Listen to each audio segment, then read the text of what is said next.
ಪ್ರೇಮ ಕಾವ್ಯ ಇವತ್ತಿನ ಸಂಚಿಕೆಯಲ್ಲಿ ಏನಾಗುತ್ತೆ ಅಂತ ನೋಡೋದಾದರೆ ಪೂರ್ತಿ ಎಪಿಸೋಡ್ ನೋಡಿ ಟ್ವಿಸ್ಟ್ ಇದೆ, ನಿಮಗೆ ಏನು ಅಂತ ಗೊತ್ತಾಗುತ್ತೆ. ಏನಾಗುತ್ತೆ ಅಂತ ಅಂದರೆ ಈ ಕಡೆ ಸ್ನೇಹ ಮನೆಯವರೆಲ್ಲರೂ ರಾಮ್ ಮನೆಗೆ ಬಂದಿರ್ತಾರೆ. ಹಾಗೆ ಹುಡುಗಿ ನೋಡೋ ಶಾಸ್ತ್ರ ಅದು ಇದು ಮಣ್ಣು ಮಸಿ ಅಂತ ಏನೇನೋ ಮಾಡ್ತಿರ್ತಾರೆ. ಆಗ ರಾಮ್ ರೆಡಿ ಆಗಬೇಕಾಗಿರುತ್ತೆ. ರಾಮ್ ರೆಡಿ ಆಗೋ ಸಮಯದಲ್ಲಿ ಅಲ್ಲಿಗೆ ಪ್ರೇಮ ಬರ್ತಾಳೆ. ಪ್ರೇಮ ಬಂದ ತಕ್ಷಣ ಇದರಲ್ಲಿ ಯಾವ ಡ್ರೆಸ್ ಚೆನ್ನಾಗಿದೆ ಹೇಳು ಪ್ರೇಮ ಅಂತ ರಾಮ್ ಹೇಳ್ತಾನೆ. ಅದಕ್ಕೆ ಪ್ರೇಮ ಹೇಳ್ತಾಳೆ, ಇದೇ ಮೊದಲನೇ ಬಾರಿ ಒಂದು ಹುಡುಗಿ ಇನ್ನೊಂದು ಮದುವೆ ತನ್ನ ಗಂಡ ಇನ್ನೊಂದು ಮದುವೆ ಆಗೋಕ್ಕೆ ಶರ್ಟ್ ಹುಡುಕ್ತಾ ಇರೋದು. ನಾನೇ ದುರದೃಷ್ಟವಶಾತ್ ನನ್ನ ಹಣೆ ಬರ ಈ ರೀತಿ ಇದೆ ಅಂತ ಪ್ರೇಮ ಅಂದ್ಕೊಳ್ತಿರ್ತಾಳೆ. ಅದಕ್ಕೆ ರಾಮ್ ಅಂತಾನೆ, ಇದೆಲ್ಲ ಸುಮ್ಮನೆ ನಾಟಕ ಕಣೆ, ನೀನೇ ನನ್ನ ಹೆಂಡತಿ, ಸುಮ್ಮನಿರು, ಅಷ್ಟೇ ಟೆನ್ಷನ್ ಮಾಡ್ಕೋತಿದ್ದೀಯಾ ಅಂತ ರಾಮ್ ಅವಳನ್ನು ಹಗ್ ಮಾಡ್ತಾನೆ. ಆನಂತರ ಅಷ್ಟೊತ್ತರಲ್ಲಿ ರಾಮ್ ಅವ್ರ ತಾಯಿ ಅಲ್ಲಿಗೆ ಬರ್ತಾಳೆ. ರಾಮ್ ಅವ್ರ ತಾಯಿ ಬಂದ ತಕ್ಷಣ, ಇಲ್ಲಿ ನಿನ್ನ ಜೊತೆ ಯಾರು ಮಾತಾಡ್ತಿದ್ರಲ್ಲ ಯಾರು ಅಂತ ಕೇಳ್ತಾನೆ. ಅದಕ್ಕೆ ರಾಮ್ ಹೇಳ್ತಾನೆ, ಇಲ್ಲ ಯಾರಿಲ್ಲ, ನಾನೇ ಒಬ್ಬನೇ ಮಾತಾಡ್ತಾ ಇದ್ದೆ ಅಂತ ಹೇಳ್ತಾನೆ.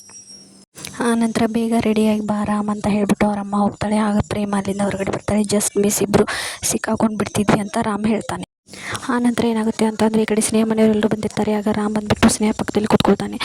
ರಾಮ್, ನನಗೆ ಮದುವೆ ಯಾವಾಗ ಆಗುತ್ತೋ ಏನೋ ಅಂತ ಟೆನ್ಷನ್ ಆಗಿಬಿಟ್ಟಿದೆ ಅಂತ ಸ್ನೇಹ ಹೇಳ್ತಾಳೆ. ಅದಕ್ಕೆ ರಾಮ್, ನನಗೂ ನಿನ್ನನ್ನು ಮದುವೆ ಆಗೋದಕ್ಕೆ ತುಂಬ ಬೇಗ ಮದುವೆ ಮಾಡ್ಕೋಬೇಕು ಅಂತ ನನಗೂ ಅನ್ನಿಸ್ತಾ ಇದೆ ಅಂತ ರಾಮ್ ನಗ್ತಾ ಹೇಳ್ತಾನೆ. ಈ ಕಡೆ ಕಾವ್ಯ ಹಾಗೆ ಮಾದೇವ, ಇವಳು ನೀನು ಥರನೇ ಟ್ರ್ಯಾಪ್ ಆಗ್ತಿದ್ದಾಳೆ, ನೋಡು ನೋಡು ಇಬ್ಬರು ಸೇಮ್, ಅವಳನ್ನು ಹಾಕೋದು ನಿನ್ನನ್ನು ತೆಗೆಯೋದು ಇಬ್ಬರು ಒಂದೇ ರೀತಿ ಇದ್ದೀರಾ ಅಂತ ಮಾದೇವ ಕಾವ್ಯ ಹಾಗೆ ಸ್ನೇಹಾಗೆ ಹೋಲಿಸ್ತಿರ್ತಾನೆ. ಆಗ ಇಂಥ ಚಾಂಡಾಳಿಗೆ ನನ್ನನ್ನು ಹೋಲಿಸ್ತಿದೆಯಾ, ಸುಮ್ಮನೆ ನಿಲ್ತೀಯೋ ಇಲ್ಲೋ ಮಾದೇವ, ನೋಡು ನಿನ್ನನ್ನು ಏನು ಮಾಡ್ತೀನಿ ಅಂತ ಮಾದೇವಗೆ ಆವಾಜ್